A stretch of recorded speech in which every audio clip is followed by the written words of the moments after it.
Share ko lang no, doon pala sa nagtatanong sa akin kung ano yung magandang investment no, aside sa forex trading. Okay, so para sa akin, ang isa sa pinakamagandang investment is itong gold no. Kasi hindi siya nagde-depreciate no. At the same time, nagagamit mo pa. No, so last week nakapag-trade ako, kumita ng onte. So ngayon pupunta tayo sa mall and bibilhan ko to ng pendant no. So wala naman tayong paggagamitan sa pera. So dito natin i-invest 'yun. Okay? So aside pa pala sa sa gold, lupa. Okay? So isa din 'yan sa binibili ko no.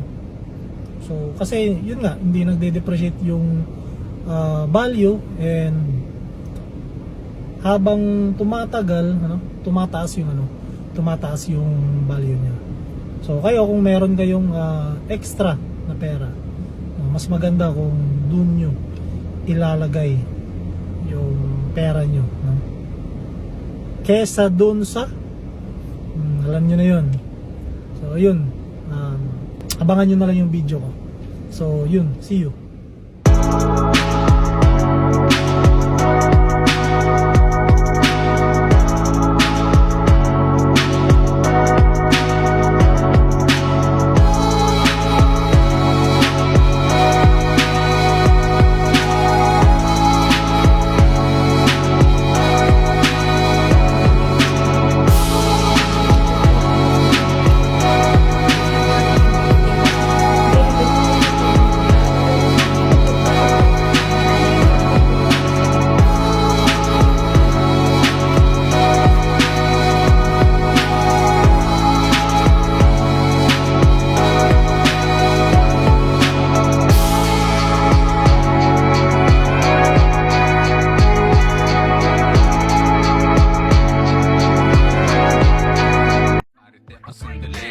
Flex ng flex pero pera yan ni mami. Flex ng flex pero kotse yan ni daddy. Alam mong totoo pero di mo mamasabi. Pagmamayabang para ginawa mo